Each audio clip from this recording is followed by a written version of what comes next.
마이산 탑사입니다.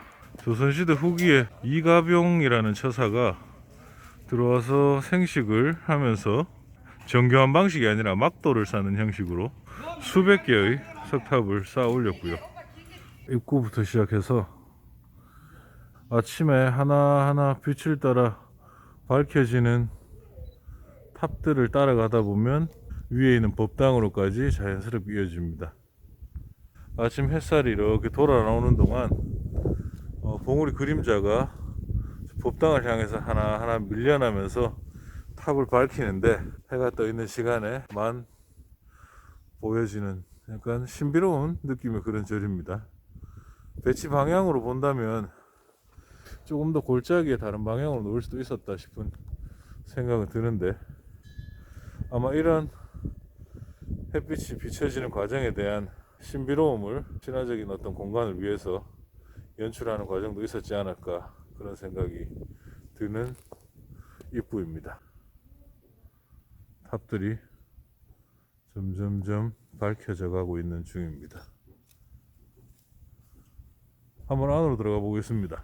지금 현재 이 탑이 아침에 해가 떴을 때 이 절에서 가장 먼저 밝혀지는 탑이고, 그리고 마지막에 해가 질 때 마지막까지 보여지는 탑인 것 같습니다.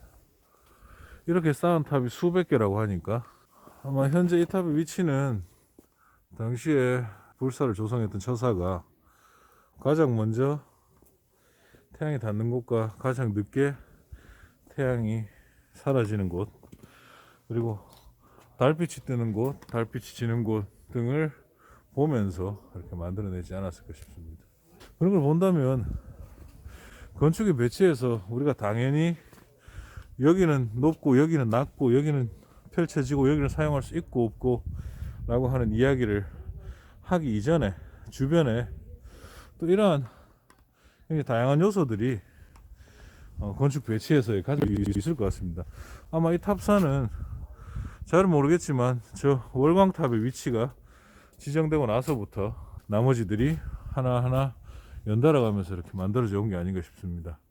현재 있는 법당들은 그렇게 오래된 목적 건물로 보이지는 않고 향후에 만들어진 게 아닌가 싶고, 이런 것들 하나하나가 모두 탑이라고 합니다. 의미를 가지는.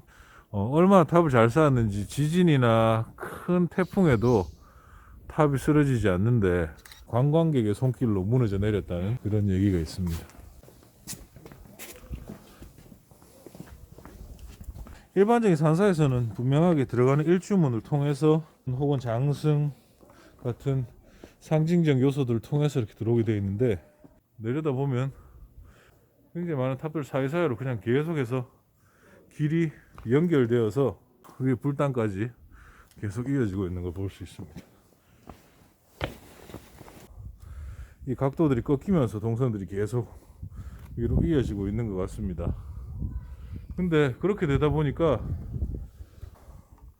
처음에 바라보았던 한눈에 보이던 저 입구 앞에서의 탑사의 모습이 들어오는 과정에서는 굉장히 깊다는 생각을 많이 하게 됩니다.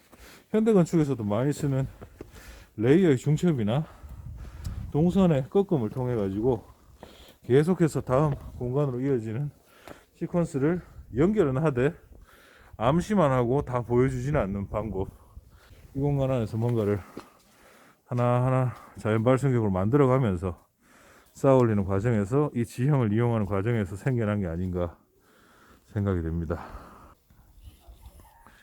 지금 법당 뒤쪽으로 있는 굉장히 높은 불탑들입니다.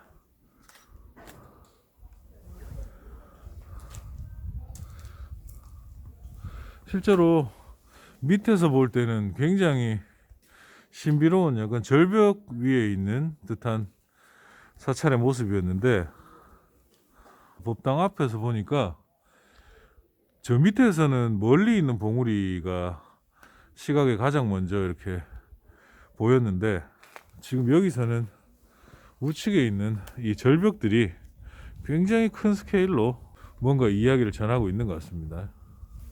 아마 저 앞에 있는 봉우리, 그 다음에 그 사이로 지나가는 골, 옆에 있는 절벽, 뭐 이런 것들이 이 법당의 위치에서 많은 것들을 생각하게 해주지 않았을까. 결국은 절이라고 하는 건축의 용도가 단순히 우리가 알고 있는 어떤 건축의 방식, 그 다음에 합리적인 효용적인 이용 방식을 벗어나서 무언가를 생각할 수 있게 해주고 무언가를 보여주기 위해서 혹은 보기 위해서 계속 고민한 흔적들이 이런 사찰의 배치에 보이지 않나 싶고, 어떻게 보면 이런 내용들이 크게 경상북도에 있는 절들에서는 보여지지 않았던 것 같은 굉장히 특이한 모습입니다. 이 법당 앞에도 하나씩 하나씩 이렇게 프레임처럼 탑들이 놓여져 있는데, 근데 이 탑들을 진짜 보면 쌓기는 정말 잘 쌓았어요. 왜냐면 이 정도로 한 개의 돌로 좁고 길게 쌓아 올린 경우라면 크게 오래가지 못하고 바람이나 여러 가지 요소들로 쓰러졌을 것 같은데, 아직까지 이렇게 많은 수백 개의 탑들이 남아 있다는 게. 자, 산신각 쪽으로 한번 가보겠습니다. 위치가 산사이다 보니까 아무래도 산신각이라고 하는 것들이 있지 않나 싶습니다. 산신령의 모습을 모시고 있는 산신각입니다.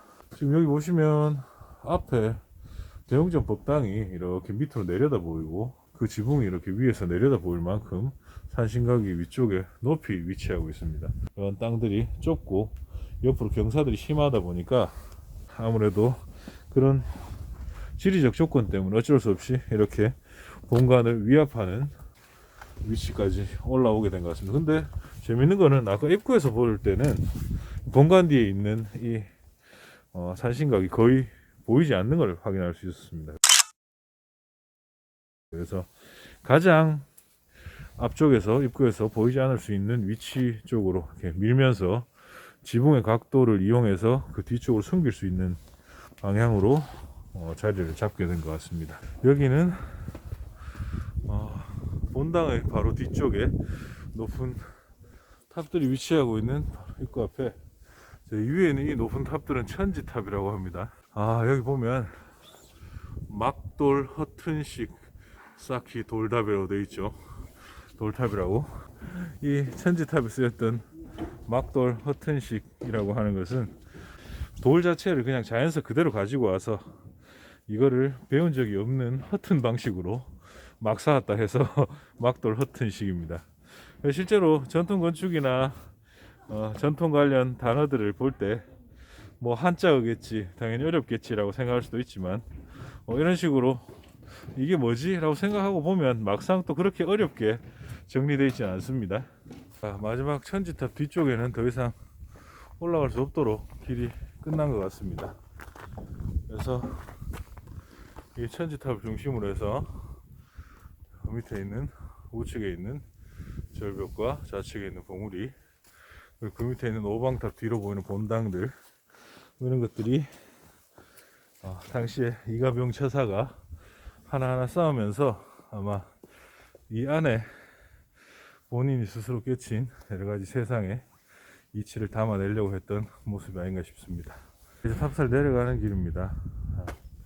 내려가는 길에 이 돌탑을 어떻게 쌓았는지 한번 자세히 한번 보여드리려고 이렇게 카메라를 다시 켰습니다. 지금 보면 평평하고 넓적한 그런 돌도 아니고 둥글둥글한 강돌에 가까운 돌들입니다. 대부분 쌓아놓은 돌들이.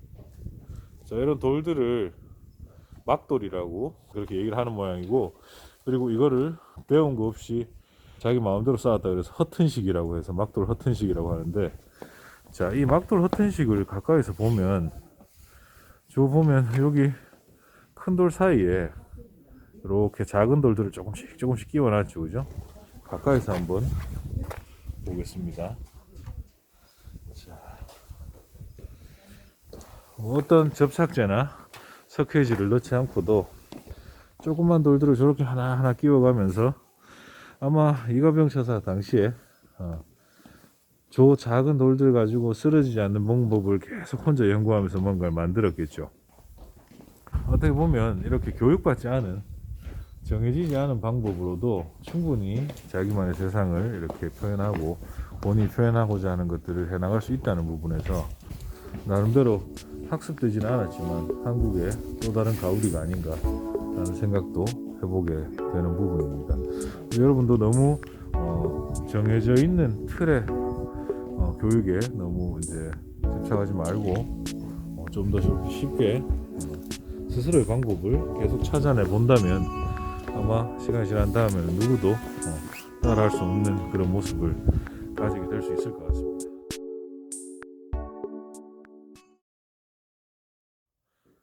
햇빛이 비치기 시작하니까 이 큰 절벽에 탑의 그림자들이 이제 하나 둘 생기기 시작하고 있습니다.